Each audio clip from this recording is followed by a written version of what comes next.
miles to Chicago. We got a full tank of gas, half a pack of cigarettes. It's dark, and we're wearing sunglasses. Hit it. Gentlemen, you can't fight in here. This is the war room. He told me, keep your friends close, but your enemies closer. You're gonna need a bigger boat.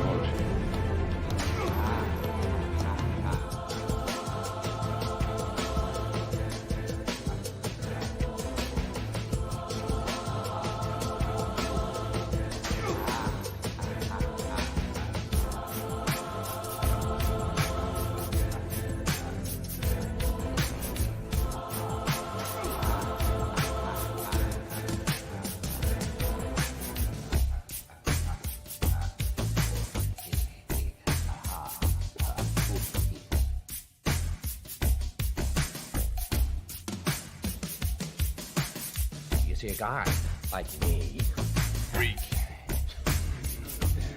a guy like me, but listen, I know why you choose to have little group therapy sessions in broad daylight.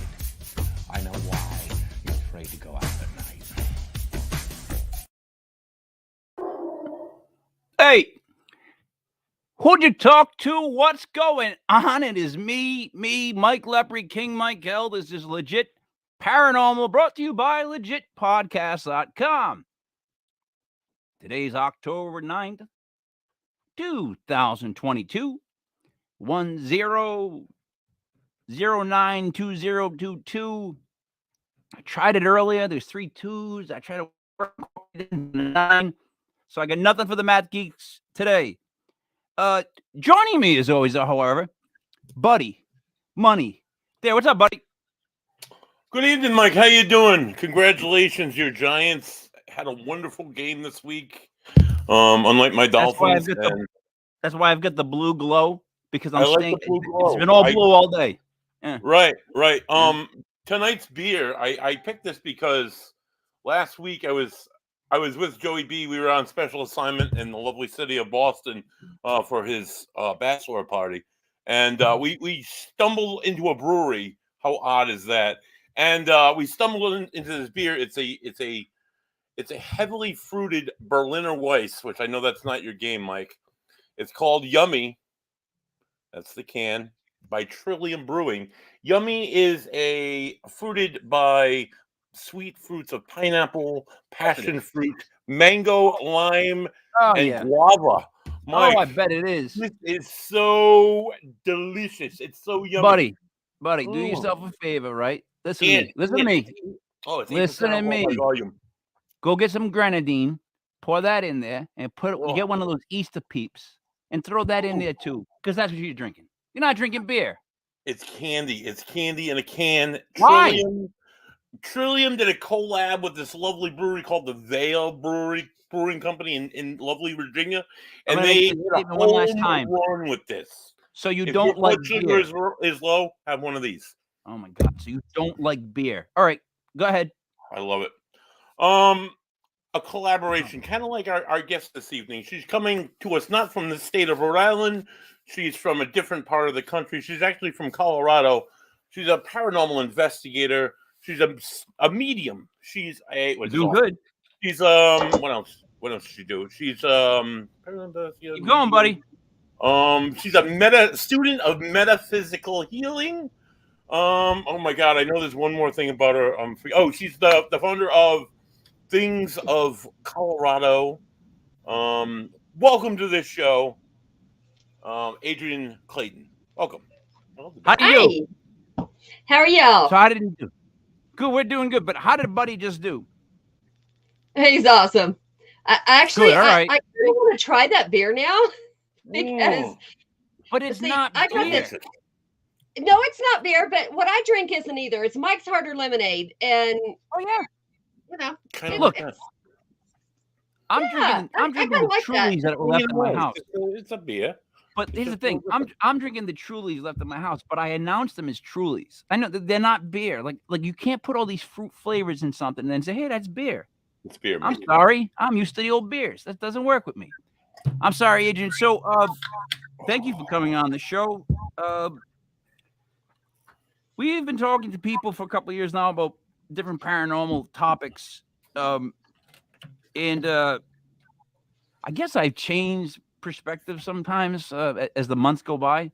Like, because I'm willing to have my mind changed. I know that's a novel concept, like nowadays, like to actually have someone change your mind, like allow somebody to give you an opinion. You go, oh, wait a minute, maybe that one makes more sense than mine. Yeah, I'm all right with that. I mean, that never happens, right? Never. But Not so much. are you someone that started with this whole field from a young age? Was this just something that was you?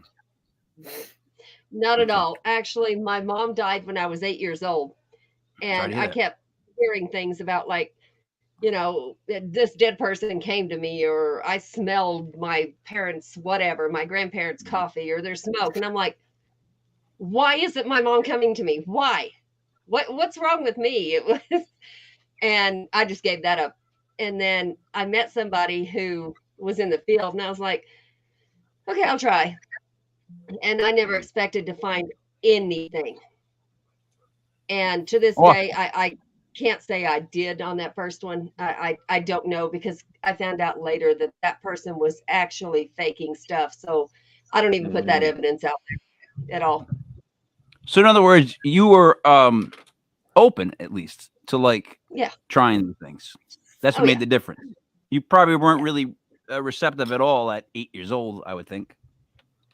I sometimes think that, like, well, spirits, sometimes they don't want to come to people that they know they're going to scare. Yeah. Does that make sense? Yeah. And I think she would have, probably. Yeah. I mean, so I've been dealing with, I don't know if I'm starting to lose my mind, which has begun a while ago. Right. Or because of this whole paranormal world venture that my mom passed on the 26th of December, and every now and then I'll be doing something, and I swear to you, it's not my thought, it's hers. And and then I have weird things happen.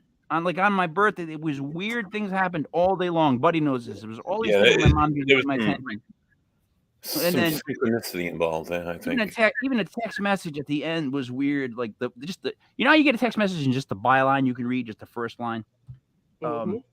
So it happened to me again. I'm walking in the basement, and for some reason in my head, I was like, I missed Christmas last month. You need to celebrate Christmas like we did when we were younger. And I'm like talking to myself, and I'm like, why would I tell myself that? So I'm like, all right, I'll play that off, you know, whatever. I come sit down on my computer. I have one new email. It's from Michael's Gifts. You know the arts supply store, buddy? Yep. Yeah, right. Yeah, it's an email from Michael's. It says Michael's, and it's Christmas decorations. Wow. The first email when I come around the corner again. This happened, Adrian, the other time with my wife. I was talking to her about my mom and how she was trying to get in touch with me all day on my birthday, and it was freaking me out. And when Buddy knows, in the corner right at the stairs, I get a text message that said her name. It said, Felicia, we've been trying to contact you. I was like, oh, come on. So, I mean, are these things like, look, they could be coincidental, right? Right? Like, they could be. I'm going to lay that out there because I don't know. Maybe. I don't want to believe that they're really her trying to reach me, but my God, things are getting a little weird. So, Adrian, thoughts on that? Like, am I? Actually, that's the way I pick up people. And it's not necessarily people I know. As a matter of fact, people I know I can't pick up. Okay. But like going into a place or reading somebody's picture, that's my forte, is reading pictures, or reading somebody that just messages and says, you know, I need help. Yep. I am not a psychic. I cannot tell them who they're going to marry, who, you know, what's going to happen tomorrow, or the winning lottery ticket. It's not going to happen. But whoever wants to come through does. And when they do, it's more of their thoughts are in your head, and you have to differentiate your thoughts from theirs. And if you can't do that, but isn't that clinically schizophrenia? Clinically, like, isn't that what they call, buddy. You work in the field. I Explain do to work me. in the field. I All know right. all about schizophrenia. And my people ask me what's the difference where people who are experiencing things that are paranormal, they often hear voices or they hear sounds or whatever, and they ask me what's the difference between that and schizophrenia. Schizophrenia happens all the time. When you're experiencing paranormal activity. With me, I've been an investigator for over 10 years now. Sometimes it will happen on investigation. Sometimes it will happen when I'm not expecting it to. Sometimes it'll happen when I'm laying in bed. Other times it won't happen for months and months on end. But when it happens, I think it's significant. And I think we should note these times when it happens and what we're experiencing. Right. So And that's the thing. That's the thing. It's a lot of people hear it as voices. Some people hear it as like thoughts in their head that normally, that's how I do it. It's thoughts in my head that normally would not be there. And I would never think a thing about it, except I had somebody work with me and they're like, just take this picture, work on it, tell me what comes through. I'm like, this makes no sense to me. I don't know this person. I don't know what's going on.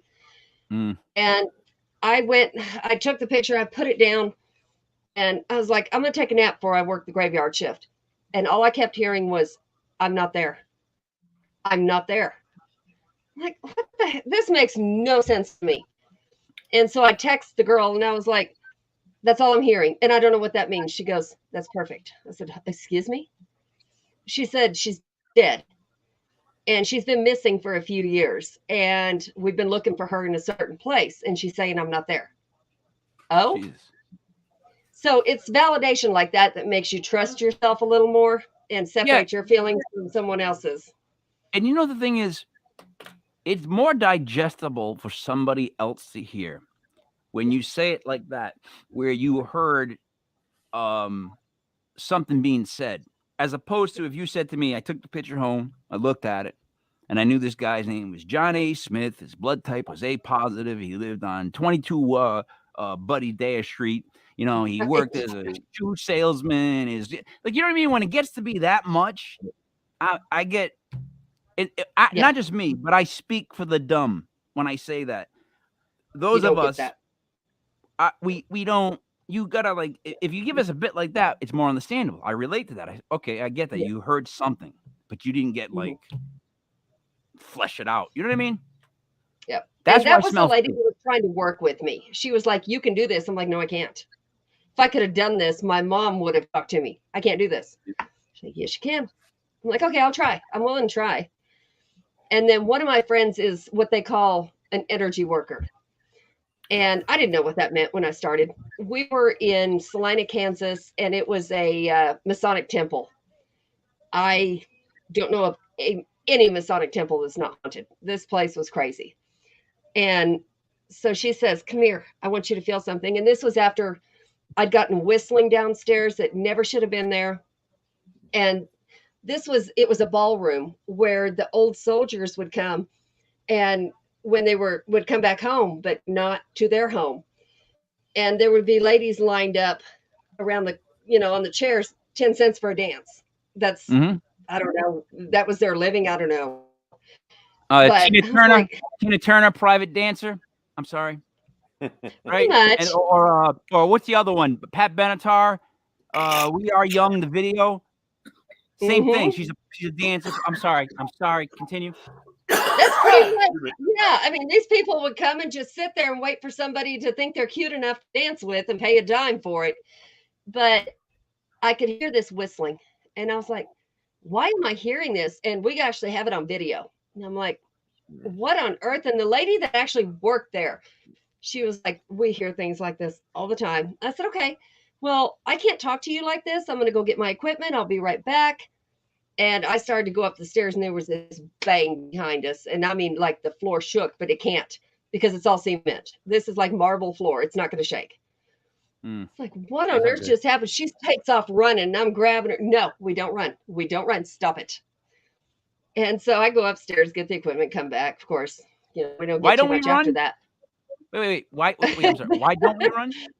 Yeah, because that's not a good idea. Why? Then the energy is way high. And then they want to chase you. Oh, we got some activity. Let's go.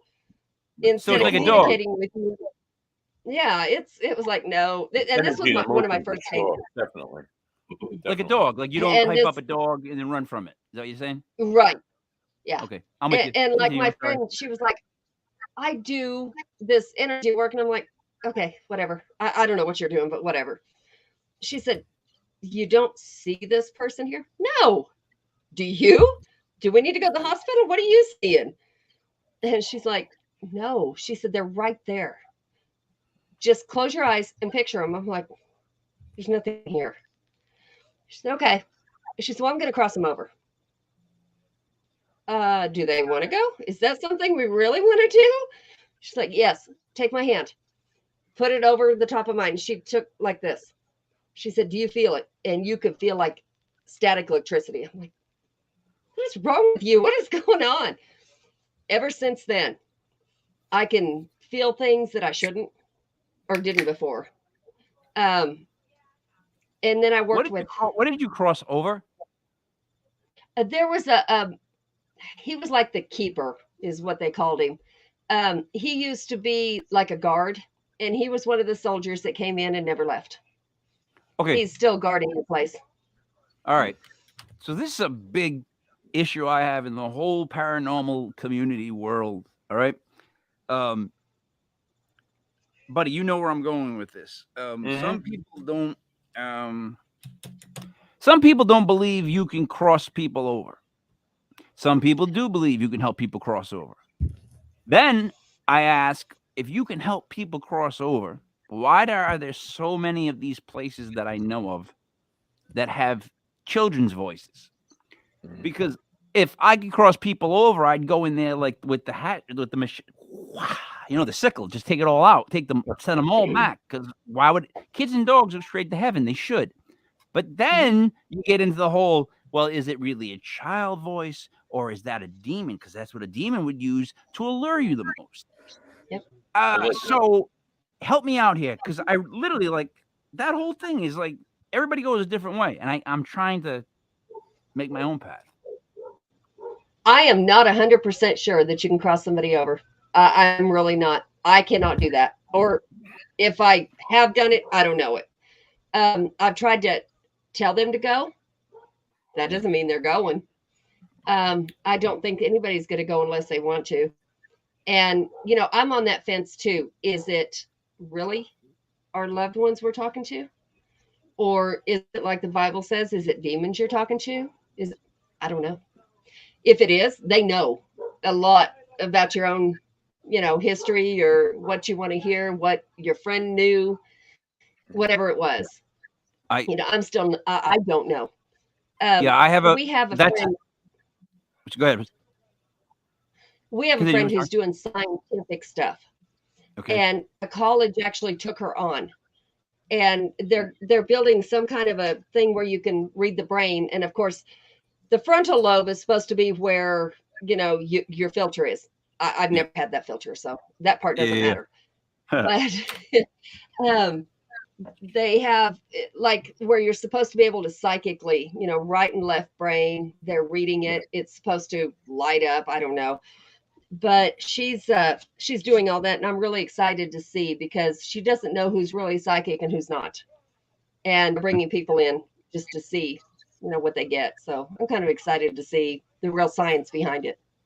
Honestly, a lot of this science has been done for decades at the Ryan Research Center, and even before that at Duke University. People think that the paranormal and science have no connection whatsoever, and that we're a complete pseudoscience, where honestly, it's almost the opposite, where there are a lot of scholarly papers and research that actually goes into a lot of this research.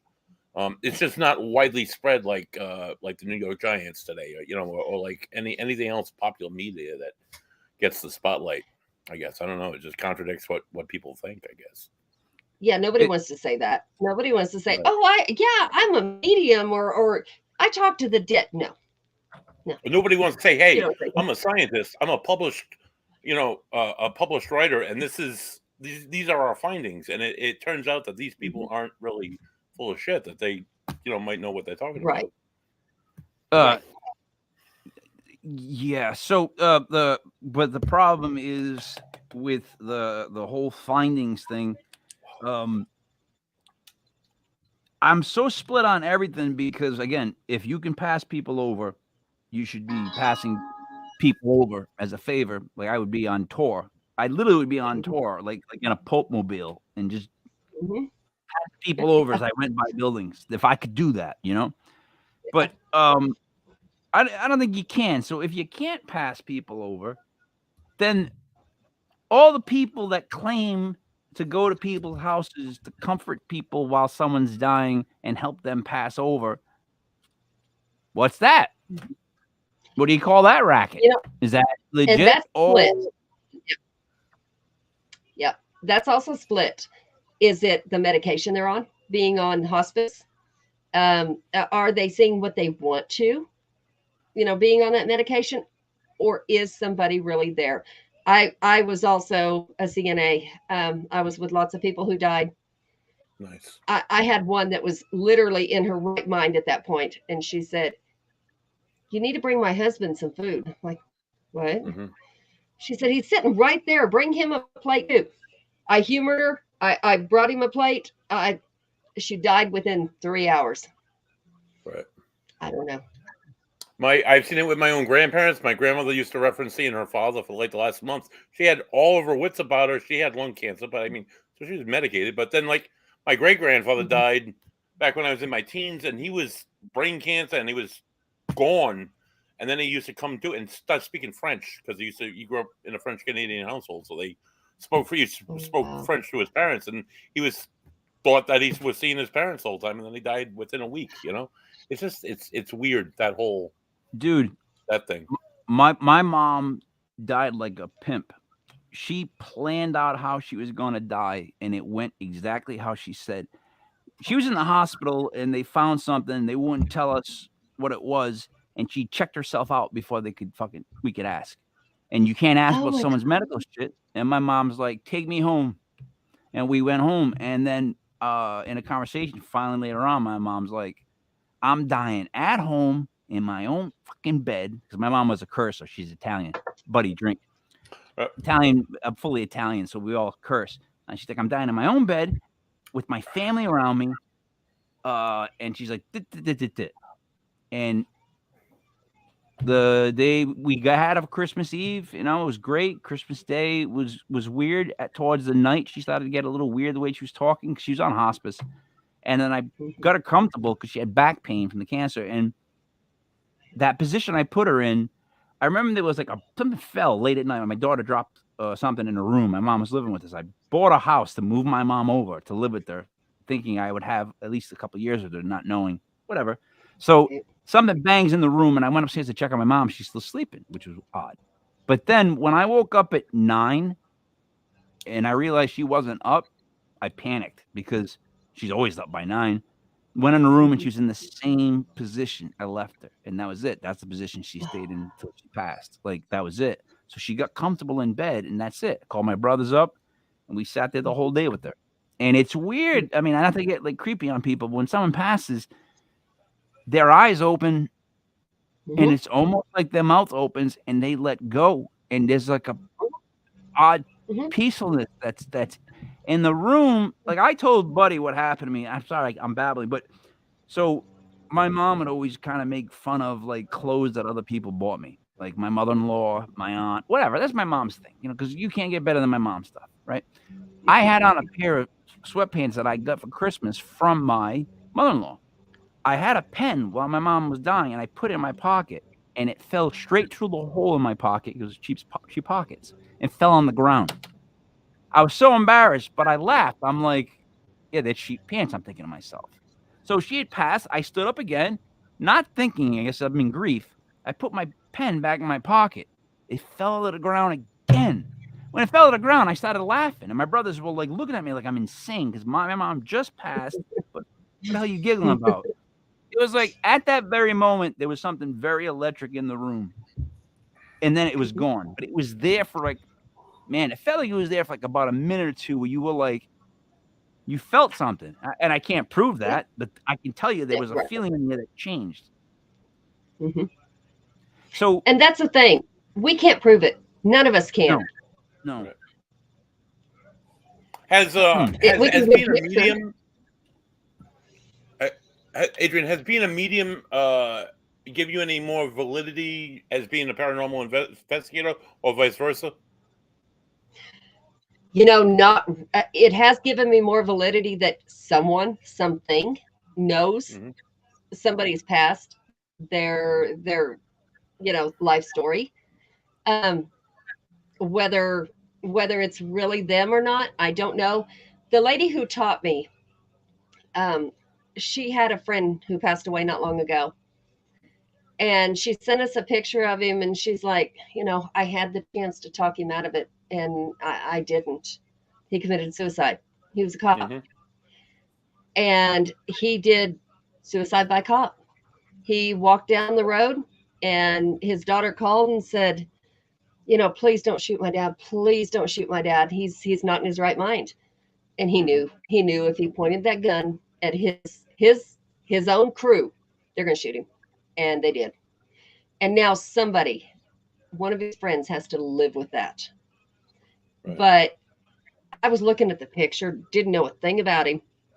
And I text her in the middle of her, she is an awesome medium.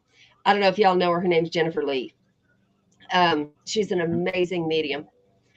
And she says, I can't read my own. I can't either. I said, I don't know why I'm hearing something about, I think it was something about his wallet. And I'm like, what on earth? Oh, peanuts. I said, why am I hearing peanuts? What does that have to do with anything? But she taught me to say whatever it is that comes to my mind. She goes, oh my God. I said, what? She says, he used to tell me, find my wallet for me. I can't find it. She would remote view. And she said it was a camouflage wallet, and it'd be outside, and I'd have to find it. And he'd say, I can't pay you, but I'll pay you in peanuts. And that was their thing. So that was like, whoa, where did that? I don't even know this dude. I don't know where it came from. But, things like that. His wife had remote view? It wasn't his wife. It was just a school friend. It was one of my friends. I was going to say, that would be such a great thing for the wife to have. Remote view?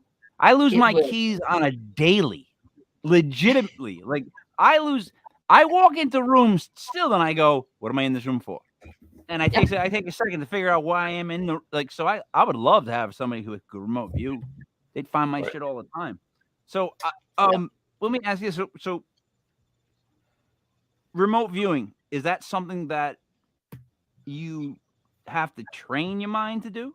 Like, because the thing about it, like, if you ask someone asks, how would I remote view? I'd love to remote view. It's like, okay, well, what would you have to have? Like, what would you have to work on? I'm being serious. Like, what? My friend, the way she taught me, which I cannot do. I am not that good at that. I don't even try anymore. But she said, I want you to picture a house out in the country. What do you see? And it was in her mind, she knew what it was, but that's all she told me. I'm like, I don't know. She said, no, close your eyes. Tell me what you see. Well, of course you're going to picture something, and it's either going to be right or it's not. And apparently what I pictured was completely right. I cannot do that. Like, people can watch a video of somebody doing their investigating, and there's a spirit over here in the corner. I can't do that. I have to be there. And even can I tell you the issue with that? Buddy, drink again. The Italian in me always jumps up because I think of a con man. Now, what a con man does is he can read a room. He can look at you. He can break you down in about 2 minutes to figure out basically who you are, right? So that's actually something that like my daughter has it, I have it, my mom had it, one of my brothers has it. Like, we get a vibe off people immediately, and I kind of can size somebody up, and I don't know if it's street smarts or if it's just in my head, but I can size somebody up immediately, right? And it's just something I have. So, buddy, help me out. Where does that, like, how does that tie in? Like, in other words, that intuition. Is that what you need to work on, or you need to let happen more, accept it? I'm not asking Buddy anymore. Adrian. Because Buddy paused too That's much. an with empath. freaking loons behind him. What's that? That's empathic. Yeah. Okay. Buddy, I what are do your the same thoughts? thing. I think intuition is definitely a smaller form, but a form of ESP of some kind. I think what the mind can do, we just haven't tapped all those avenues. Some people can like bend a spoon with their mind. Other people can like. I've seen her do that. You know. My friend did that at my wedding. All right. See, now, I'll be dead honest.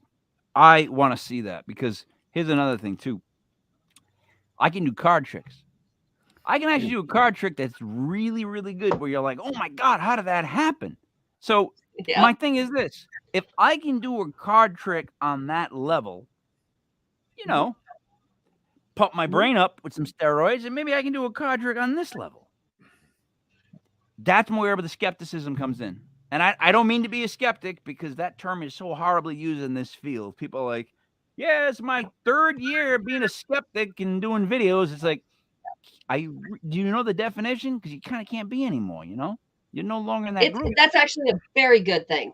That's a very good thing because it keeps us, if we have all the paranormal people going, oh, yeah, you did this, or, oh, yeah, that's the way that works. You have nothing else to learn.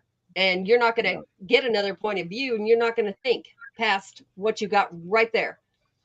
That's why my husband is completely a skeptic, but it's happened to him, and he's like, So he's like a skeptic believer, but he's, we approach everything as a skeptic.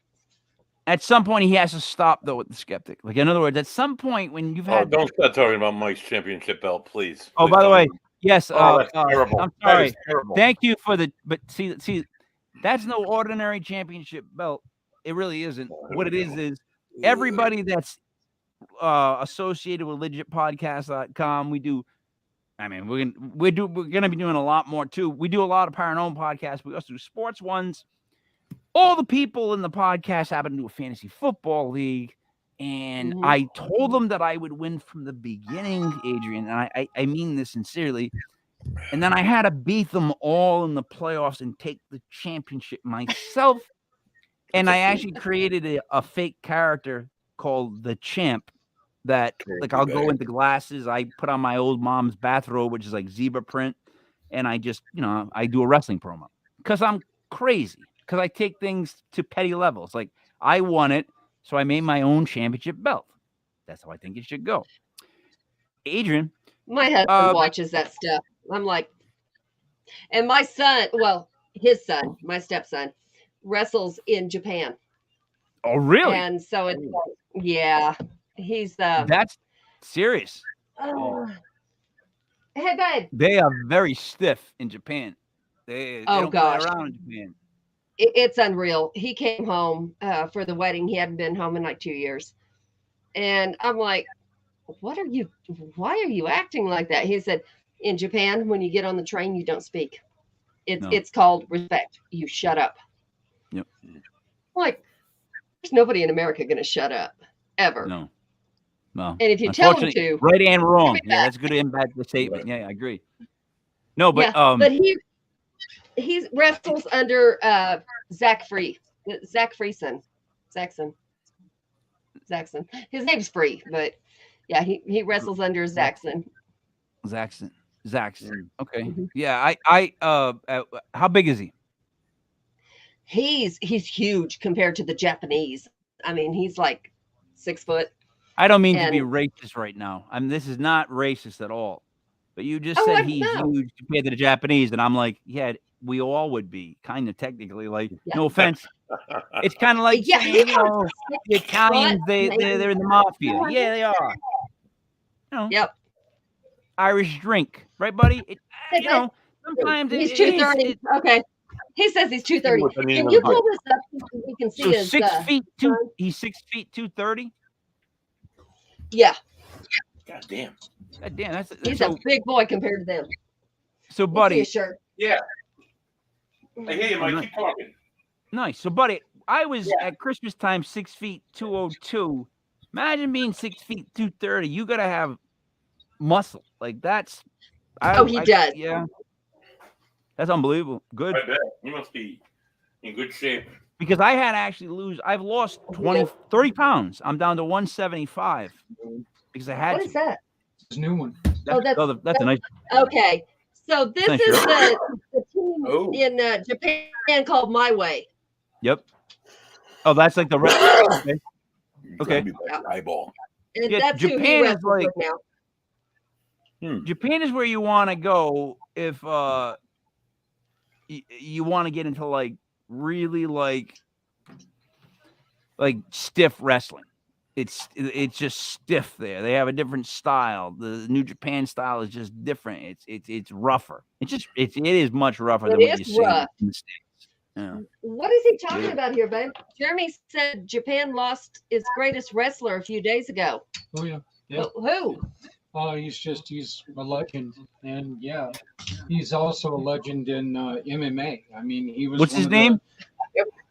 What's his name? I can't remember his name right offhand. I cannot remember his name, but yeah, he just passed away, and yeah, he's one of the very beginning. He's one of the leaders in both MMA. Not the great. No, you know what? Because I'm an MMA fan and I'm an MMA wrestling fan. I do a wrestling podcast, so not the course. Oh, his name was Antonio Inaki. Yeah. Tony the Great. I just said that. Antonio Inaki. That's what I was trying to say. Really? He died. Yeah. He was the one that was in all the legendary matches. He fought Ali. He just passed away last week. Oh. He did? I thought it was like Didn't yesterday. He fight Ali? Wasn't this the guy that fought Ali? I don't know about that. Jeremy? Did he? No, the great yeah, because he went to his back and started kicking him. And like there was like so this guy goes way back. He's like the Hulk Hogan, but bigger in Japan. He had the slick back hair. He ran things. All right, let me get back to ghost spirits. Are you not worried about the negative side? Because I keep saying all the time that I'm a big believer in, two sides to everything. Can't slice something so thin when there's only one side, right? Duality. Yep. Duality. Totally. So my thought always was, if you hear a child's voice, right? So say it's a building where a child died, fire, child died. In my opinion, for really true evil to be created, something really good and pure would have to die. Like, that's like a changing of the positions. So what would be left would be feeding off the pain of what happened and the memories of what happened. I have a hard time when they say, well, it just lingers around because it knew that place for all its life. I'm like, I don't believe that, because if it's staying there, I feel like that thing is eating and feeding on what it's at. So I'm like a big believer of where there's something really evil, something really good happens. And when there's something really good happens, something really evil can happen. And I just think it's again, duality. Does that make any sense to you, Adrian? It does. And actually, that's one of the things that made me think, what are we talking to? Half the time, what are we talking to? What is it? Because, I mean, if you follow the Bible, it says, do not talk to familiar spirits. That could be why. Other religions, I study Christian. I was Christian. I am Christian. And I also study paganism. I study witchcraft, all of it, because all of those have the same ending: is don't be mean to people. Just don't be a jerk. That's pretty much what all of them, I do believe Christianity and paganism can cross, just because, if you want to go that route, God gave you everything on this earth. You use it. That's what paganism does, is they use it. You know what I like about that? I like about that because my biggest issue with everybody lately is, if I came on a show and I was like, yeah, I'm a really big fan of Jesus and go USA, I would be booed. Like, what the happened to the world where if I said those two things just like that, I'd probably get like at best. Like, why is it so? I don't mean to go conspiracy with you, but how have they got us to not only we no longer congregate on Sundays or Saturdays and talk among the community because we no longer go to church, but the minute we hear these words, we're already programmed to go to the next step. So it's like, Jesus, USA, boo. Like UFOs, yeah, they're tic tacs, the little tiny things are cute. It's good. Like we're just like, is that me again being crazy, or that you run into that as well?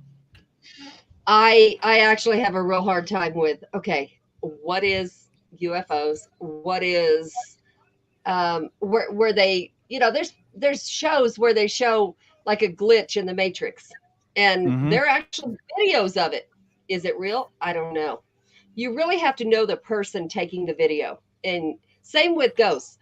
If you don't know the person who's taking the video, there's not much you can do, because it's like they'll send it to us and go, what do you think of this? Well, first of all, what was the background like? Who was there? What was happening at the time? You have to know all of that. I just never say, I just never say, oh, well, I think that's, I don't know what it is. That's where we leave it.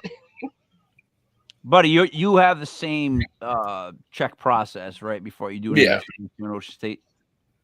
Right. I mean, there's a thorough background done of the. There's a very thorough questionnaire and interview process that we conduct with the clients, involving like a total psych screening and everything. Just like random questions that I put in there, just that like kind of test the psyche. Is this person like on medication, or does this person use illegal drugs? So the thing is with me, I feel like in my head, it really is my mom, because, in other words, she's not telling me to like kill the dog or go rob a bank, which back in the day my mom would probably be down for, because if you know the Italians, buddy, drink. If you know the Italians around the North Providence area, they were the mafia used to hide out down where I live. I miss my mom. I miss the gangster she was. Like I miss how like my mom and dad would handle stuff on a level, and they would handle things in a way that I wish I could still handle, because I can't. Because Adrian, at this point, with computer warriors or people that now live in a world where they know things are passive and they know that nothing will happen, so they'll say something sometimes. And I still come from the world where if you look at my nose, you'll see how crooked it is, how many times it's been broken, how bad it looks straight. Because I come from a world where back in the day, and Buddy can attest to this, you would go to we didn't have the internet. You'd go to someone's face, you would say what you had to say. And here's the thing, if we had issue, we would throw hands. And then after we threw hands, we were good. And I'm being serious. We were good. Like we throw hands and we were done. Now, people don't even expect that. So if you come up on somebody and you're like ready to throw hands, they think you're like a barbarian, like you're this horrible person. And I'm like, you're provoking something. Why do I have to play by your rules once you provoke me? Like you have no control over what. Like if you're gonna bust my balls, in no other words, why do I have to react like you want me to? That makes no sense, right? Yeah. All right. So when you go and do these readings or mediums, when there's nothing coming through, do you just tell people nothing? Like, are you fine with telling them that? Because some people, they're not, and I can tell they want to give them something, and it's maybe not real. But can you just be like, I got nothing for you? That really is hard to tell somebody that nothing is coming through. Now, it could be yourself is the reason it's not coming through. It could be, they don't like your aura, your vibe, whatever it is. And that's fine. If you're charging for that, it's very hard to tell somebody that nothing is coming through. You'll never see me charge for anything ever. No, I don't believe in it. I have no problem with anybody who does it. That is their business. I can't. I can't see doing that. As far as what you said about the throwing hands and, we used to go face to face in the animal world. we call that the pecking order. Mhm. You know, you go to them, you know, you watch a bunch of chickens together, and they're going to kick each other's behinds until they figure out who's the head chicken, and everybody's going to follow. They don't have animosity after that. They have respect. Right now, though, we live in a world where there's a wolf walking among sheep, and the sheep are just like, that wolf ain't gonna do shit. And it's like, goddamn, like, don't provoke it. Like, don't push it, because it will happen. You know, I have no specific situation. I'm just saying, like, this is the whole way things have evolved. So, like, the whole generation coming up that are watching shows now, like, you got the Things Network. What are you guys doing to, like, get your word out, to expand, to or even to entertain? We actually we do a lot more than actually the paranormal. And Jeremy and my husband are actually doing this more than what I'm doing, and I shouldn't even say that, but they're doing the Giving Tree, which is getting people into the paranormal. And it's one year we did just medical staff. It was because, you know, the pandemic. We did the medical staff. They needed a break. They needed something to where they could just relax. And whether they thought it was real, whether they didn't, it doesn't matter. They needed to, like going to a haunted house. You know, you go through and you have fun. We do that every year, and buildings actually give their location for that night. And anybody who is police, nurse, military, you know, they get in free. Which is, I agree. It's awesome. Jeremy, you want to give the That's another word. That's another word that you can't throw out, by the way. Go U.S. military. It's another one I can't, like, it's like, support the troops back in when Whitney Houston was singing. Cut to whatever artist you want to put in now, and I don't talk about the troops. What happened? So what happened? You know what I mean? But okay, I'm sorry. Back to the thing. So, you do investigations in your area? Like, how many locations do you have? Like, what do you cover as far as ground? I actually do mostly. I came from New Mexico less than a year ago. I had lots of locations in New Mexico. We moved to Colorado because I got married. But here I do mostly local, like residentials. And I'm going to be completely honest about this. Every residential we've had has either been drugs or it has been mental issues where they have manifested the stuff themselves.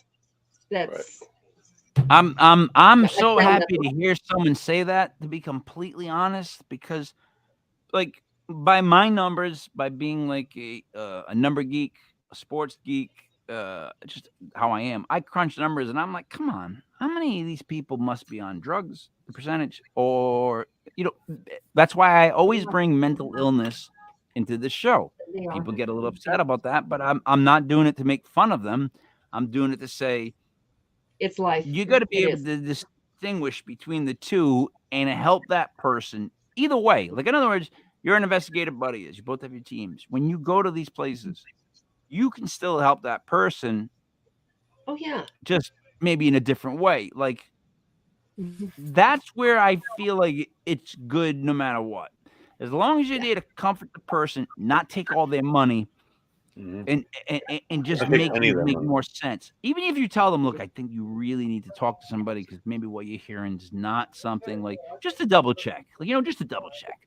Like, that alone is checking in on somebody. It's taking care of somebody. Maybe they don't have paranormal issues, but they have issues. Like, one of our last ones had a child involved, and this baby was about 4. And the mother was projecting everything onto this child. And this child would say, I see my daddy. No, this child didn't see his daddy, but the mama thought she did. So now the child thinks he did. He's not sleeping. He's not, you know, it was crazy. And we had to tell her the night we investigated, she had one of her friends over and they were drinking and it was very bad. And they got into a fight and we left.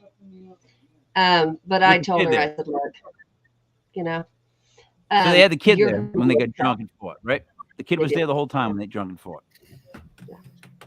Yes, you got to get out of that. That's just toxic. That's one of those.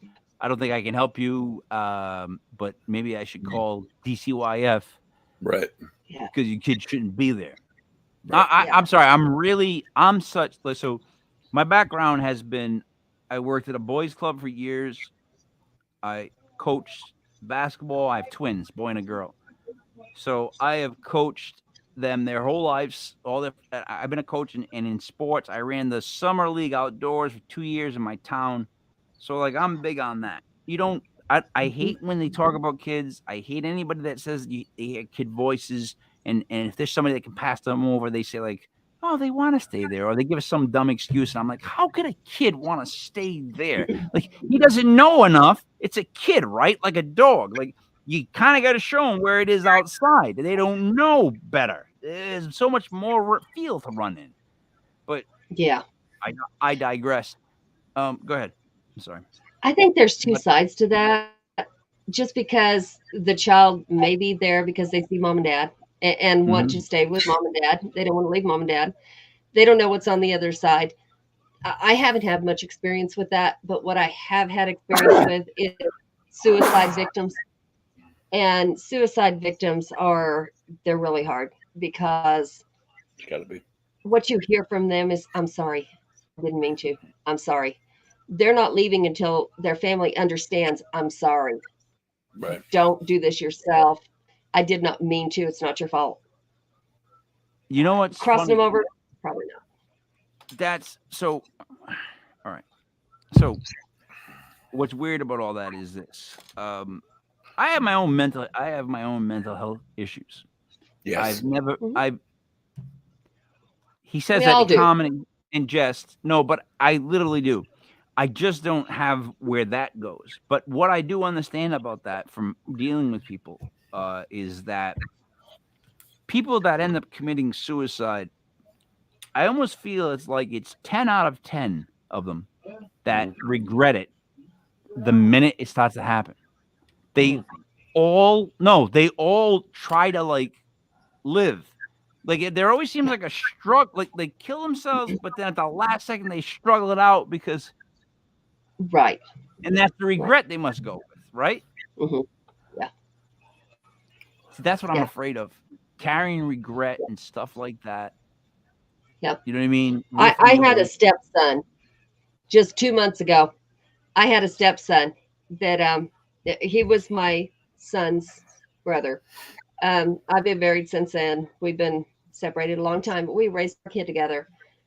And they said he committed suicide, and he didn't. His girlfriend did it. He didn't do it. Ooh. And my son was like, my brother didn't do this. My brother didn't do this.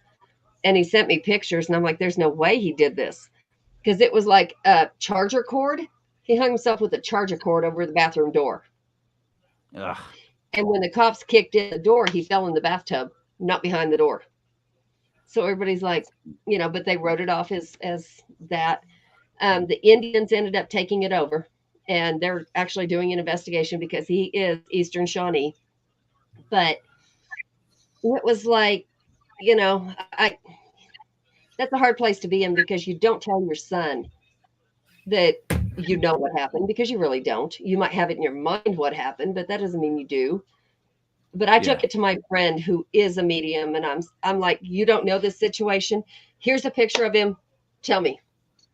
Mm-hmm. She's like, I have this picture, and she drew this picture, and it was just so amazing because I didn't know. And I sent it to my son, and he goes, oh my God. He sent me a picture of the guy he thought did it. Identical. Completely identical. And this girl knew nothing about the whole situation. Didn't even know he committed suicide. Wow. So and what do you do though with that knowledge? Nothing. You can't go to a police officer. All right, but you just riled me up with Buddy Drink, the Italian rose, and I just thought to myself, my dad would have been in the car and on his way to that house. I'm not kidding. That's just how we handle things, and that's just how it was. Like you just didn't something like that. That kind of offense. Get in the car, Let's go handle this. But you can't do that anymore. So you know information about somebody that you believe did something. You can't do anything about it. Right. That's actually funnily enough, that's actually happened to me. I knew a medium that I still know her. She is able to read photographs like you can.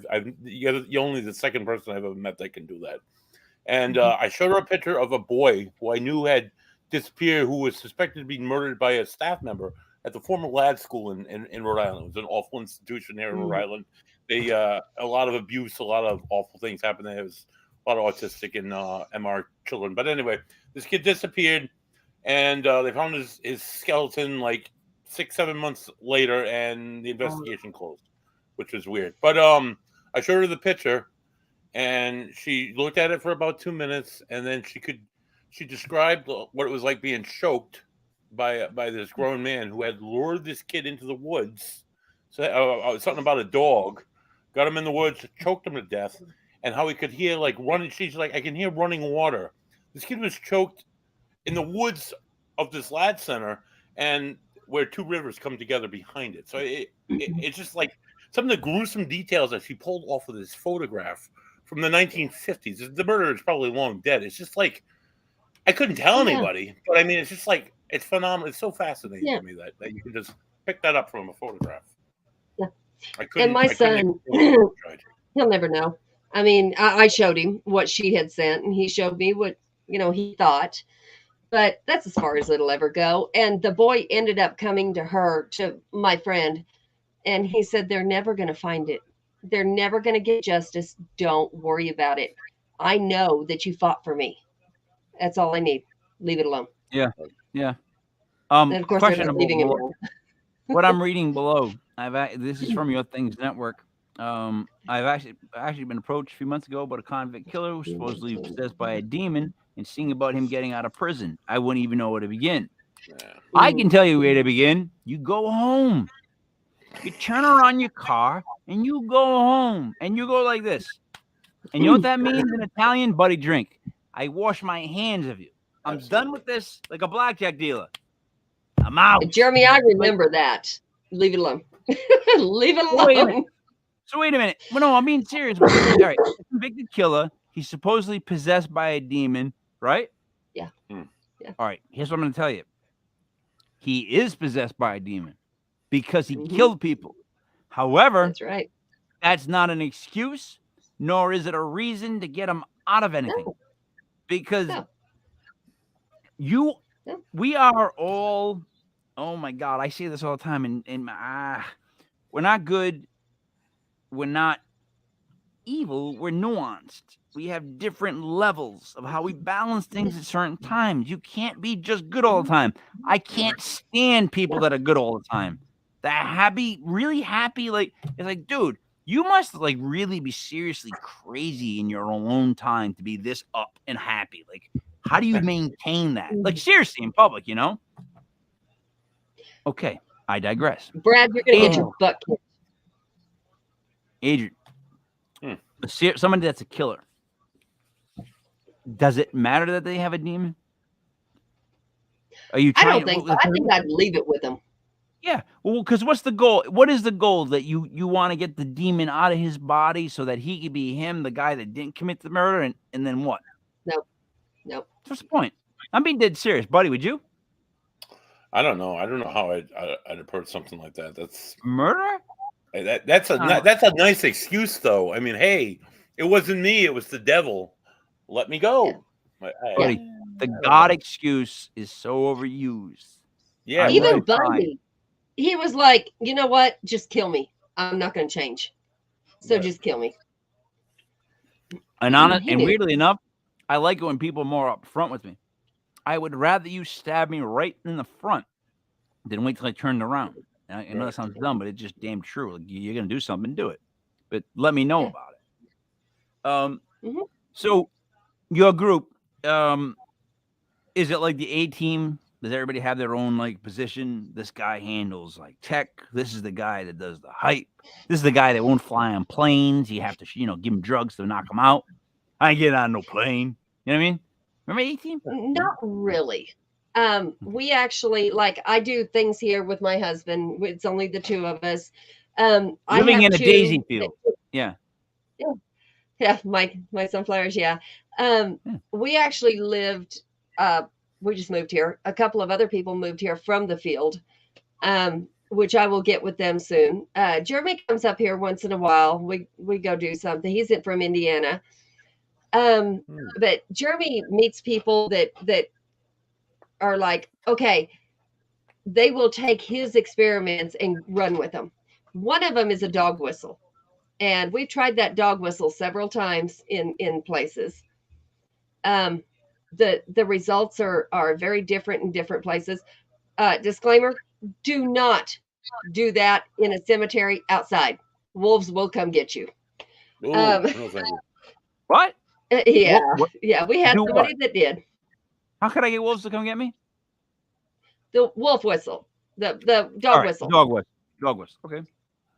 All right. We were trying frequencies with spirits. I agree with that. So yeah, that was bad. That was bad. I agree with frequencies and vibrations, and that's, I think, how spirits cross over. Absolutely. Like, I have my own weird list of things that I've now believed in, that I've heard from other people. Mm-hmm. I feel like there's vibrations that go on, and it's almost like being in a band. If you're not in rhythm with everybody else, you're off. You can hear it. But once you hit that point where you're in with them, it's no longer you playing. It's just this one sound, and it's all, that's how it works. So kind of like that, right? I enjoy reading stories of people that died and came back. That to me is really fascinating, because they're all different. Some people see flowers and daisies in a field and sunlight and their relatives. Others see aliens. And I'm actually saying this because I have a friend that did. They see aliens. They see, and they communicate only telepathically. There's no words being said at all. And he should have never lived, but he did. And I'm like, I don't know what you saw. I don't know. No, I see. But he tells me this world is not this world. It's Matrix. And he is adamant on that. I'm like, dude, I don't know, but stop. Yeah. Like, sometimes I just wish somebody told happy stories. Like, there was somebody that was like in the paranormal, and they were always like, oh, it's gumdrops and freaking candy canes all day long, guy. It's just the sweetest existence in the world. But they never did. Those guys don't come around too long. What I do like, though, and what we are starting to experiment in, is I like the idea of different groups doing experiments or doing ghost discoveries. I don't like the word hunt, because you're not hunting. You're not going to end up with it holding it like this. Like, I got this son of a bitch. Look at this. No trouble. It weighs 5 pounds. It never happens.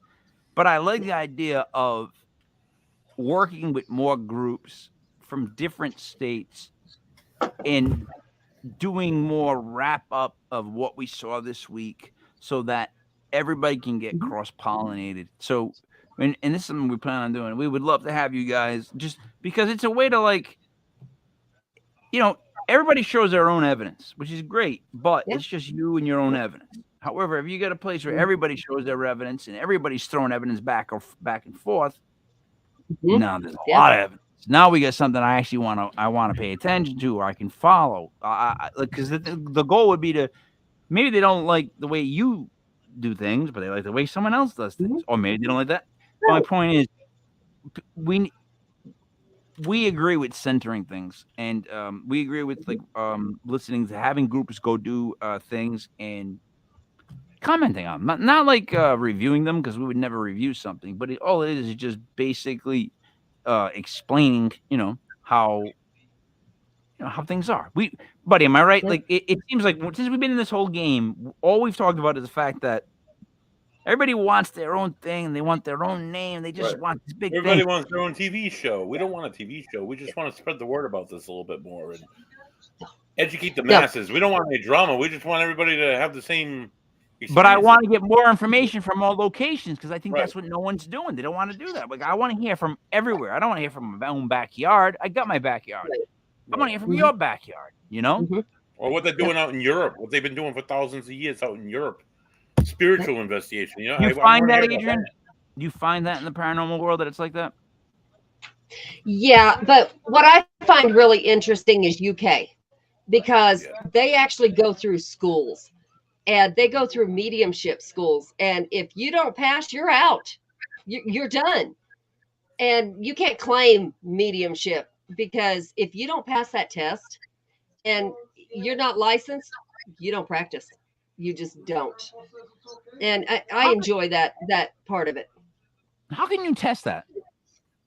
I have not found out exactly how they do that. I know it's very stringent. I know a girl that went through it, and I didn't ask her exactly, what they did, but it was very strict, very stringent, and they don't play. I just, that's, I got to be honest, that's a weird thing to get a grade on. You know what I mean? Like it is, but there's a lot I think going there should on be there. more of it. Yeah, but there's a lot going on there. Like who's making the Mhm. decision that someone passes? Like who's the like where is the the last page that has all the red answers? You can go back and check and see what you did on the test. Like who is that guy or girl? Whatever. My point is, like, I don't know about that. Like I got to go to school for this, and then, like, how do I know if I passed? I know it's a What college. if I just lied? Yeah, I don't know. I know it's a college. Looks like Sarah might know the answer to some of that too. I'm Sarah not knows sure. everything. Sarah she- knows everything. Every week. I have actually seen Sarah on a lot of things. I think she's actually on my friends list.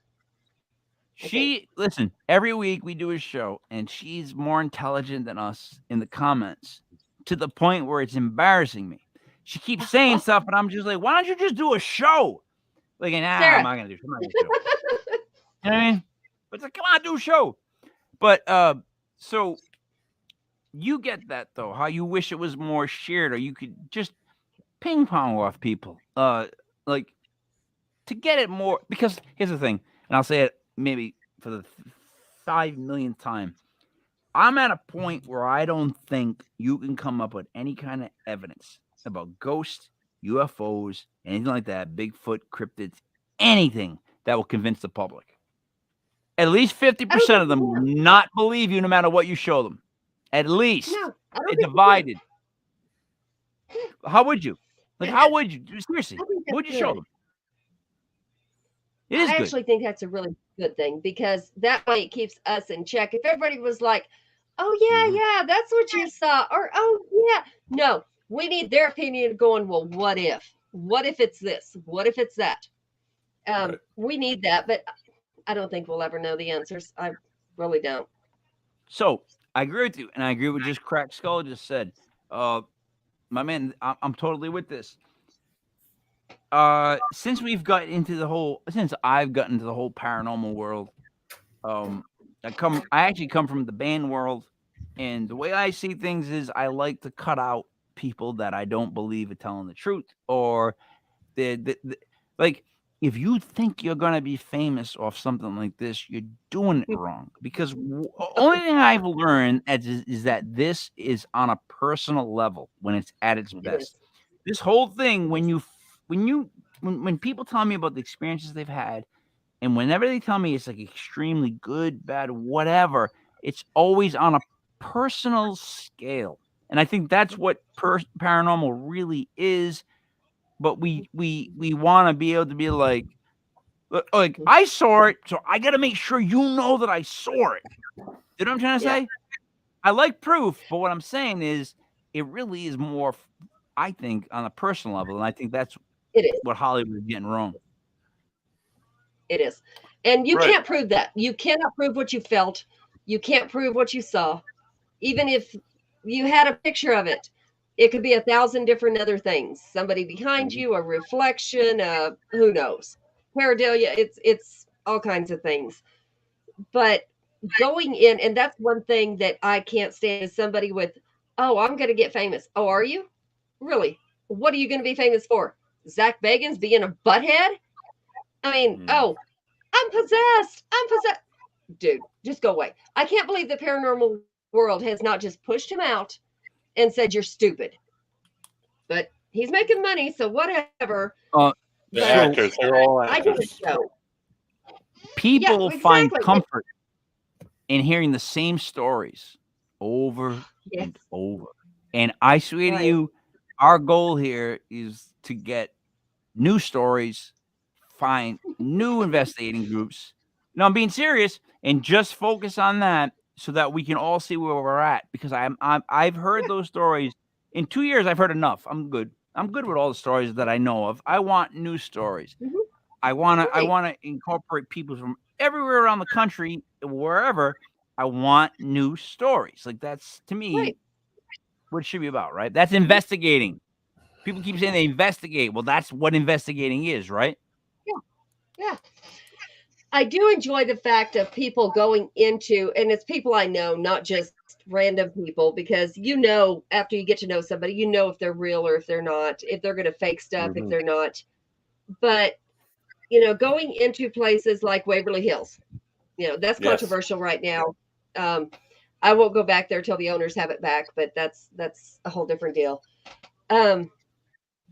But getting the story, each person gets a little bit more, right? Yeah, I'll take that, demon. It's all right. But each person gets a little bit of the story until you have it put together. Maybe. Or people put a story together that's not really there. But each person thinks they got something else. That spirit box drives me crazy. I can't. I don't do it. No. All right. Because All right. you got those channels. No. Right. So check me out. I'm so with you on this, but this is what happened. On one of the very first shows we did. All right. So I'm clicking along, Adrian, and I'm doing like football shows. I got wrestling podcasts. We're doing basketball podcasts. Like, I'm good at that stuff. Whatever. And I like to tell jokes. Started doing the Sunday podcast at night because I wanted to do an Art Bell type show because I grew up listening to Art Bell on Sunday nights, right? So we started doing this show. We've learned all these different things. And kind of what would you say that we've learned? We've learned that some people are telling the truth. Right. And then others, what would you call them? They're full They of almost like to exploit the truth or exploit others to self-promote. Yes. Or alter their experiences or exaggerate their experiences. Yeah. Or tell complete falsities. Oh, I got it. It's called full of shit. I'm Right. sorry. I could not think of that, but that's what it is. They're full of shit. Yeah, they're just full of shit. And it's like, I would never do a show where I slammed somebody. We've done 2 years of shows. We've only had one instance where we had a confrontational guest, because other than that, my goal isn't to like a lot of people. Like, here's how podcasts go in my book. They're either boring as all God can make it. Like, they're like monotone, and I want to just fall asleep, play Celine Dion, and then maybe kill myself. Or they're really horribly done. I don't want to hear. I just don't want to hear them. Or it's the same guests over and over and over. That's the other thing. It's like, come on, we just saw this guy a month ago. We'll see him again. You need cross-pollination. You need people that all stick up for each. In other words, like, wouldn't it be great to be like, let's go to friggin' Kentucky to one of our groups and see how they're making out? Whack. Because that's what people want. People think local. I think global, not global, but literally maybe global, I guess, countrywide, whatever you want to call that. I think that way. And I think we share kind of the same mindset. Yeah. So, but we go nationwide. We actually do with things. We have Nick Muley. He's on. He is actually in charge of everything outside of the United States. We are in charge of everything in the States. As long as we know that a team is legit, that is not going to be idiots. I like that word. I like that word. Yeah. I'm sorry. They're legit. All right. If they are good, that we know their experience is good. If they'll tell people, no, you don't have something, or yes, we'll help you, and I'll find a way to help you. And if we have to, I mean, we actually have bishops on speed dial. If something happens, I've never had to use it, but I have it.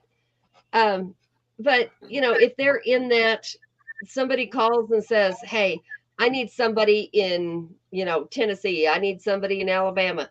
We have a team. Nice. We have that little book. And if they can go, they go. If they don't, they wait till somebody can go. But buddy, write this down.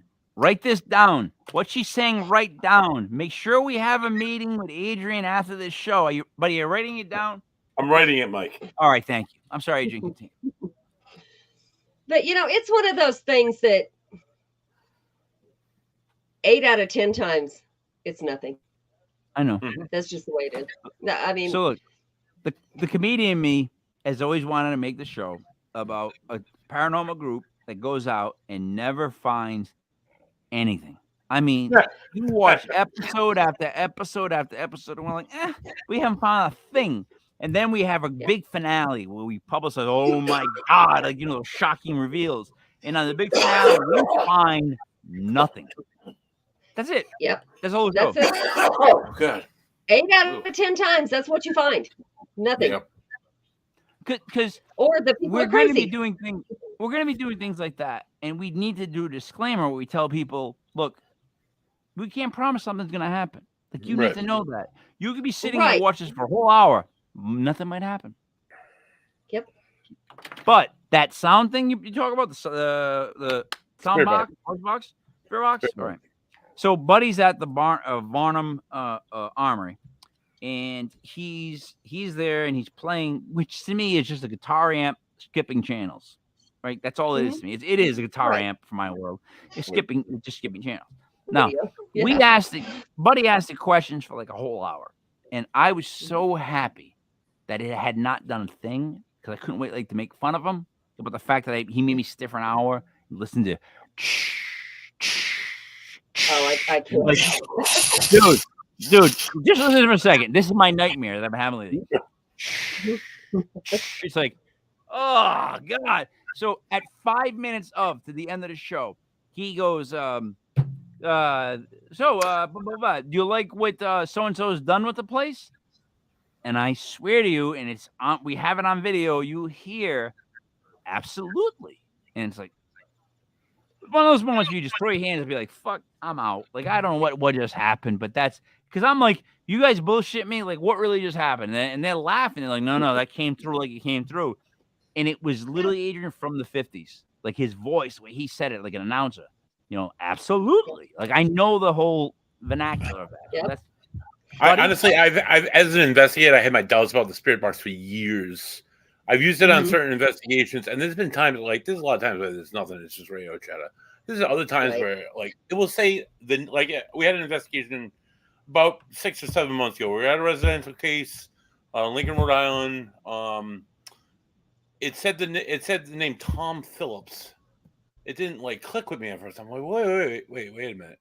Like her boyfriend, his last name is Phillips. I wonder if there's any correlation. So I text her. Sure enough, his uncle was named Tom Phillips. He was a drunk. He never left the house. Out of all the family, this guy Rich, he was the only one that would go over and check on him ever.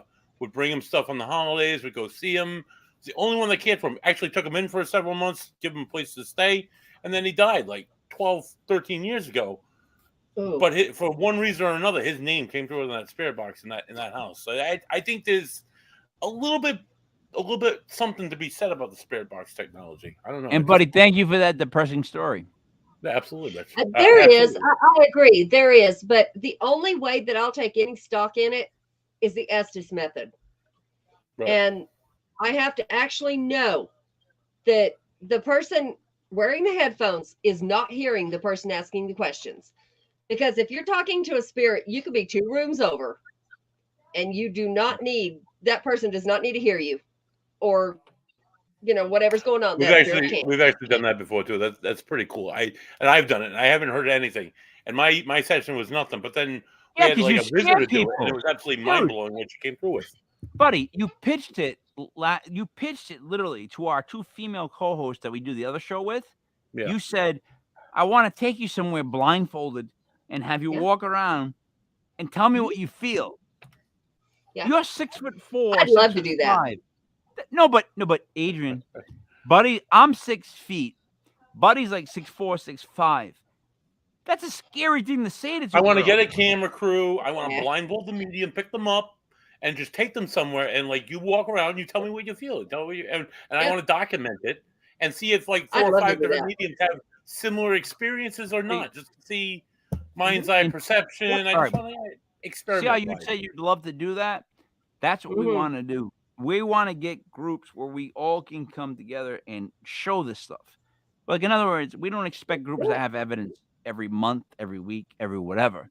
But if you do have evidence, wouldn't it be great to put it all together and show people? Right. Like, instead of keeping it to yourself like you're the Hobbit with the ring. It's ridiculous. It's just ridiculous. Isn't it? Uncalled for. No, all right. Actually, the lady that trained me, I don't know what you call it. Anyway, she's doing Blind Frog Ranch. And we got a chance to go out there. If anybody knows what that is, I can't wait to go out there. All right. We talked to he was on Ghost Hunters International, Bruce Barry Fitzgerald. Awesome guy. And Barry has scared me more than any guest we've had on in the past, because I go back and I watch that show and I listen to what Barry's actually saying. Barry's and awesome. If you watch Barry, he gets very nervous. In other words, he did a dig somewhere else other than he referenced Skinwalker Ranch, like and the idea of something being below it, right? Yeah. So he told me that, and buddy, he told us that it changed his paradigm, right, on everything, on life, right? So he wouldn't tell us what he saw down there, okay? So what I did was, buddy, drink again, because I know you're getting drunk, but you still got to. I used an Italian on them. I backdoored him. I discussed something else, and he was saying how, they believe the Skinwalker Ranch, what that heat thing below was serpentine. Like, for some reason, everyone keeps saying that voices, weird, bad things, and it leads to a snake. So I flipped it on him, and I said, the thing that changed your paradigm, was it serpentine in nature? Like, I was so happy that I flipped it like that. I could ask him, and he said yes. And buddy, right? He was pale as a ghost. This guy I thought was supposed to be an entertaining guy, but when we got on this topic, he went pale as a ghost, and it was like something he didn't want to talk about that was down below. And it seems like everyone that gets freaked out about down below, it comes down to aliens, but yet snakes. And I don't know. Yeah. What do I make of that? Actually, do this. Don't, you may not ever tell anybody anything, but do this. Somebody not real well, but no. Close your eyes and picture them, not their outer, picture inside. What do you see? I had a friend tell me that, and she was like, do this to this guy. And this guy, he was an idiot, but all I could see was reptile scale. It wasn't like a snake, but it was like scales. Not human. What that means, I don't know. I know he is a snake, not literally, but he's not a nice person. So for me to see that, I was like, wow, that's kind of weird. I've never done that with anybody else because that scared me enough. I don't want to do that with anyone else. No, buddy, right? The reptilian thing that we've been hearing, the whole, like, again, from doing this show, it's like, it's getting my associate's degree in paranormal. Like, from learning all this stuff, I'm telling you, everything centers around something below us, right? I mean, from history on, and yet it always seems to be the snake. Like, in biblical terms, and I know that some people are like, I'm shutting this YouTube, I'm shutting the show off. He just said biblical. Did he just say go USA? What if we started a USA chant. People would be like, I'm out. Anyways, he saw something. I digress. He saw something that serpentine, everything seems to be serpentine in nature. Why? What is, because in biblical terms, it was serpentine in nature. Yeah. But so do you think it holds credence? You know, I really don't know what any of that's about. I'm doing good to learn about ghosts. I can't, you know, this whole alien thing of it. Do I discount it? No. I mean, it very well could be. But that's something I have not tried to learn yet. I'm doing good to learn what I do know. And that's every time you get an answer, you have more questions. And so I'm like, I'm lost. Yeah. The thing is, I spent the whole first year just listening, and then when I started to inject my own opinion, people are like, what? Because like I see it from the outside world. Like I always said, I had twins in 2003. So one, I totally missed the whole ghost hunter phase. Like I had never even watched a single show when we started doing this podcast. So I don't know anybody, you know? Yeah. And two, having twins, a boy and a girl, proved to me that I'm hypocritical and a hypocrite. Like I'm 100% hypocrite. If you ask me, are you a hypocrite? Yes, I am. Because you know why? My son will tell me something, I'll be like, attaboy. My daughter will tell me the same thing, and I'm like, whoa, slow down now. What are we talking about here? Yep. No, ma'am. Yep. I'll admit to it. I don't care. I'm protecting what's mine. All right. And if I get, buddy, you know, if I got to go to a certain area to warn a certain person about not bothering my daughter, and I have to use certain alleged tactics, it's been done recently. Yeah. Why not? Adrian, I appreciate that. I feel like you're cut from the same cloth of like, just say it, just put it up front, like just say it, like that kind of person. You rather engage somebody frontal and just be honest with them than hear the chatter around you. I totally get that with you. What would you like to promote before we wrap up? Just the giving tree. We're going to try to get, you know, all the first responders, everybody who's had a hard time during this pandemic, and they still are. I mean, if you know any of the people that are nurses, first responders, the pandemic may not be as harsh right now, but they're still having a hard time. All right. You're raising money for that, right? You're raising money for that? We're actually just finding locations and people that are willing to give that location for the night for people to, the first responders do it for free. Other people that go with them, they don't get it for free. So they're still getting their money for that night. Okay. Because we are doing a live show on October 27th. It's something that we've started to do. It's just because it's from the world I come from. We get paranormal speakers to speak at like a rock club. Mm-hmm. So on the 27th, we're doing ghost stories. Oh, wow.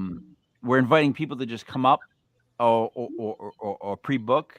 But it's not about paying somebody to tell me their ghost stories. Right. Everybody wants to tell their ghost story. So I want to have a night, and it's something we're looking to expand in the future to different areas about ghost story night. Like, I really believe that's an idea where people would love to sit down and listen to ghost stories or tell theirs.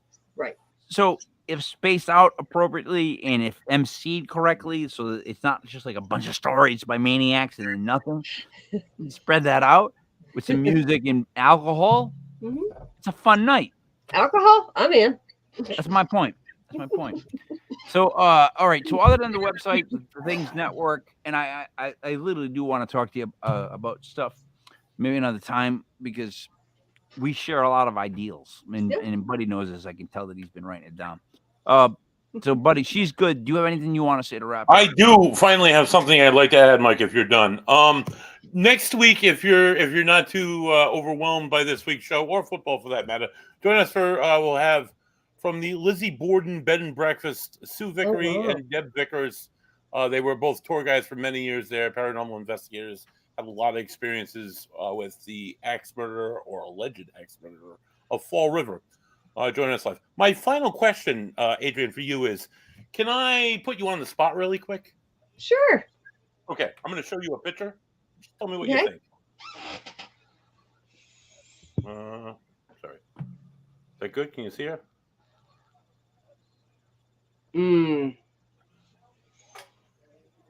That person has some demons. Not literal demons. But they're struggling with something, or did. Okay. Yeah. The word, does the name Jack mean anything to somebody? Nope. For some reason, Jack is coming through. I don't know why. I don't. Whoa. That was I clouds. can go back. I can go back to her.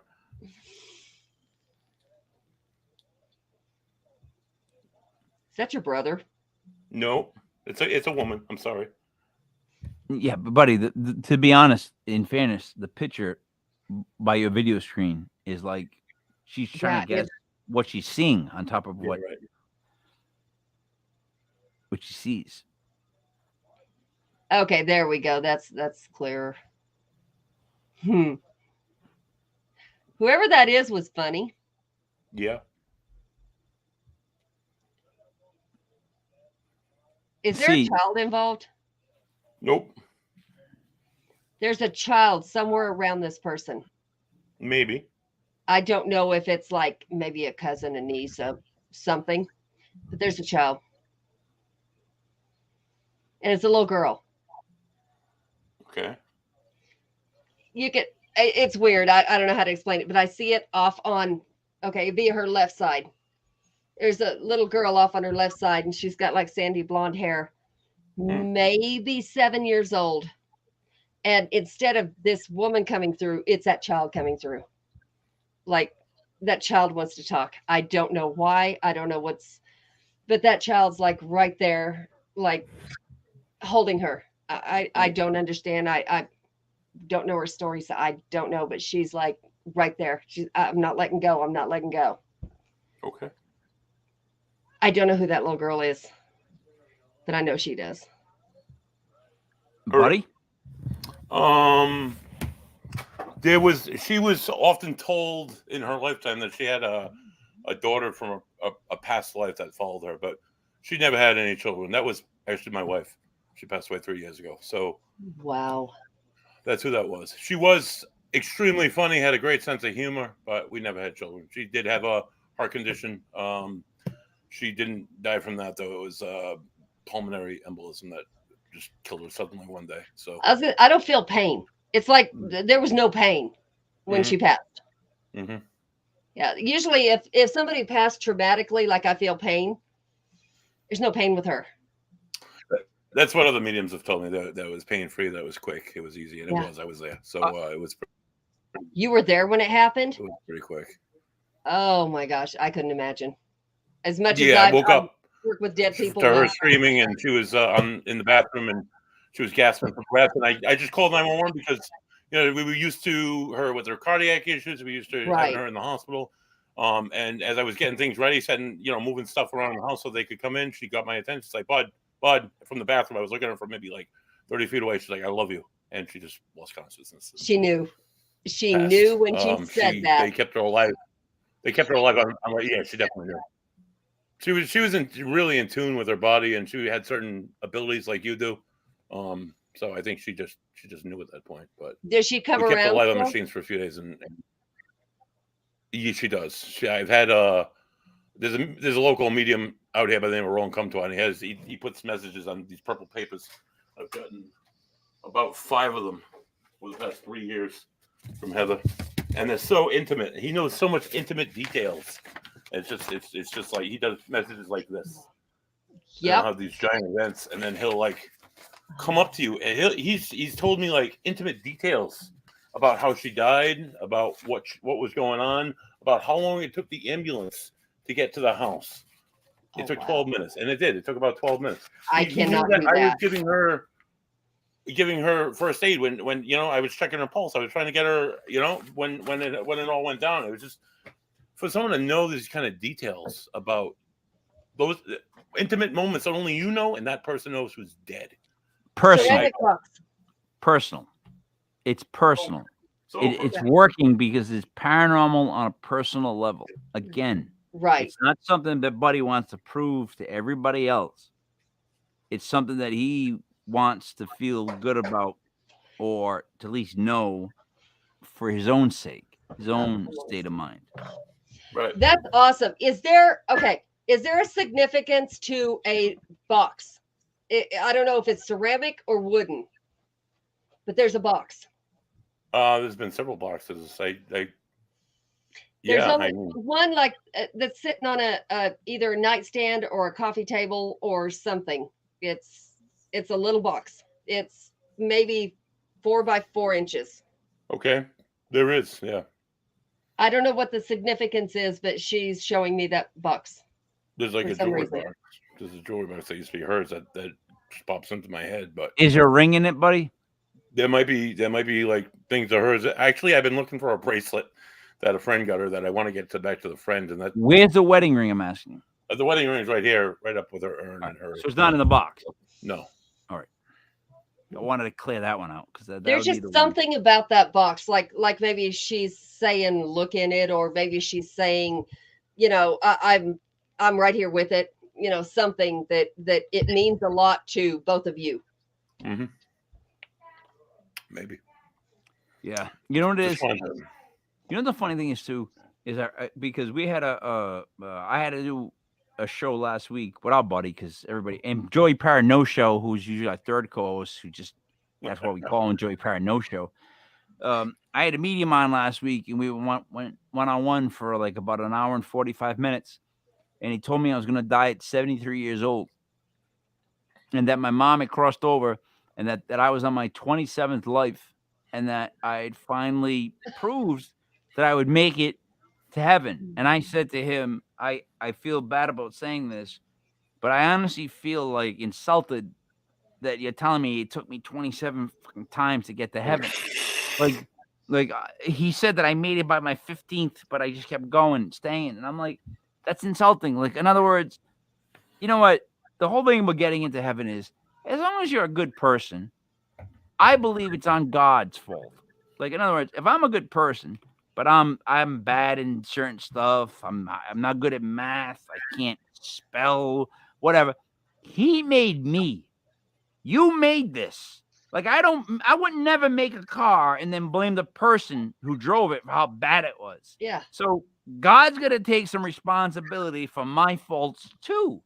Because, he could have made me better in math. He could have made me a little bit taller. My jump shot would have been a little bit better. Life would be different. So I take my own fault, but I believe also, come on, you gotta give and take here. Like, no, Adrian? I'm to the point right now that, I'm questioning my own faith. That's where I want people. I think it's great. People are all doing that at once. We all want to go somewhere. We don't want, when we die, for that to be the end and done. Nobody wants to just disappear. So every culture, Egyptians, everybody had some kind of thing to where, you make your loved ones, a letter, something that would get them into the next life, whatever the next life they predict is. So I think there has to be, or there's demons, one of the two. Because how would I know things? How would I be able to talk to people and be right unless it's either demons or it is the people? I don't know which. I 100% believe in the soul. And I think that the soul cannot be stopped, because if we want to go back to the whole thing about energy being in constant motion, yes. I just feel like the soul has to go someplace. But my biggest issue, and I've fought with people, is this. If I go to heaven, I want to see my kids. Now, if you're going to say to me, oh, well, you play different roles in different lifetimes and you don't know, these people, but that bullshit. If I don't get to see my kids, I don't want to go. I would be at the like the let me in. I'd be like, my kids going to be able to see me here? And they'd be like, no, I'm not in. I'm out. I'll go figure something else. I'll do it. I'll start my own heaven. I'm not with this. Like, I want to be able to see my kids. I want to be able to know that they're them. Yep. I don't want this like, oh, ultimate love. You just love everybody. You don't want. I don't want that guy. I want to be able to see my kids. I don't know why no one understands this. I just want to be able, you guys okay? All right, good. And then I'm good. Yeah. Right? I don't know what happens, you know, and that's something I don't care what kind of medium you are or claim to be, or, you know, what happens. Nobody has ever gotten the answer to what's it like over there, or, you know, how are you feeling over there? Is it dark? Is it scary? Is it, you know, you don't get an answer to that ever. By looking at what they've been catching on the new NASA telescopes, or what do you want to call those scopes, by finding out all about all the new galaxies and new universes, by finding out about that time bubble where if you're in it, you could actually travel, and like it would take 1,000 years, but you would only go a year in the bubble because of the thing. All the things they've been finding. I'm starting to think that, yeah, like, in other words, if the energy isn't in heaven per se, clouds, you know, God with the white beard, all that other, you would think, if it just would to transcend to another universe, the energy itself, I'm starting to kind of see that. Like, I don't know, it's weird. I know my mom is reaching out to me because my mom's exact words to me and my two brothers were, I am going to haunt the shit out of you guys. I'm going to make sure you guys know I'm there all the time. And I was like, Mom, I don't want that. I get scared.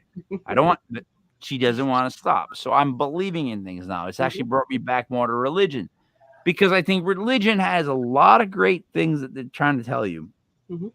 That if you could just focus on the great things, we could all hang out, come to religion and be together and talk instead of be talking on the phone or text, and we'll all see each other, that stuff. That's what the best thing was. Now a church is like, you know, a roller skating rink on a Wednesday night. Yeah. Nobody's in the building. It's just empty. And, you know, you mention religion and people immediately they go, la, la, la, la, la. You can't say that. You can't say go USA. There's just certain things you can't say. You can't be white. You can't be Christian. Yeah. Well, what else is there? You can't. Oh, you got it easy though, Adrian. You got it easy. You're a white female. You can't be a white male. That's right now the ultimate evil in my head that I think society thinks is the white male. That's it. The white male. I mean, it's a white female that causes all the Karen bullshit and complains about this and, you know, writes an article about this. But it's the men that they're not the same. We're growing men that are not the same. We're raising men that are not going to know their roles because we don't want them to have roles. Everybody has the unique roles, but they do not know their role. And I don't know a single woman that's going to want to marry a guy that when that killer comes in the window, that guy's like, I'm out. Good luck with the killer, because that's where they are right now. Oh, yeah. Well, I mean, you go on a date these days, it's okay. When they come to the door, it's like, pull your pants down. I want to make sure you're who you say you are. I mean, that's pretty much what you got. Yeah. You don't know if you're male, female, identify as a dog, an animal, a dinosaur. I don't know. Well, so one, I always look for the Adam's apple. Two, when it comes to identifying, I think that's the dumbest thing I've ever heard of in my life. I thought the goal when I was a kid was for the melting pot to make us all eventually the same. Yep. But now we want to be individuals. Right? They used to be rap groups. Now there's rap artists. There's solo. Everybody's solo. It's just them. Like they think their life is going to be remembered like a movie, when in reality, it's going to be remembered like maybe 2 pictures. Tops. Like, think about it. Like, that's about the most you're going to get. Like, people don't remember your whole life. Like, you know what I mean? Like, they don't. No one knows your whole life. It's just cut that from the cutting room table, slice it over. You're living for heaven. I don't think that makes sense. You should be living for right now and enjoying as much as you can. Right. Big, and then there's the people that are so religious that they're not enjoying themselves. What are they doing? They're living because they're hoping for something better. They're judging everybody else. That's what they're doing. It's like a sucker bet. That's a sucker bet right there. You don't take that bet. They're playing with the spread. All right, Mr. Crack Skull Paranormal. Boy, I'm going to beat you when this show's over. Yeah, we've been. If you are having a problem pulling your pants down, dude, we need to talk. Where did he say he's having a problem pulling his pants down? He said, if I have to pull my pants down to visit her, I'm not visiting. Oh, hey, now, like, what are you talking about? What? All right, okay. I'm with that. No. Well, I'll be honest. I had Buddy come over last night to visit, and he did not pull his pants down. Right, Buddy? But you I knew did not pull my pants down. I did have 4 really good beers. And in some circumstance, I may pull my pants down, but I didn't have Mike's on last night. Hold on a second, because I was going to enjoy this. She was about to say, you did know already that he's a guy, right? To which I say, well, I don't have proof. Looking at him, I don't believe that there would be any question. I just don't think that's happening. I don't know. He would be like the guy in the relationship of the lesbians. Like, I can't look. He claims that that's a lake behind him where loons are flying. It is. So you can almost hit him. I'm dealing with one guy who claims that that's a window, and you live in and people keep making fun of me because I keep calling Daisy a sunflower field. So I don't think that's true. I don't think you guys really live there. I'm gonna go on a limb and I'm gonna call you guys out and say, buddy, no, that's not a picture window where there's loons flying in the background. And Adrian, no, you don't live in a sunflower field. I'm gonna go down by the lake and catch some. Even though I wish you did. Not lately, no, but I am from Kansas, and that's why that's back there. Oh, Kansas. There you go. Buddy, what do you got left to say before I wrap it up?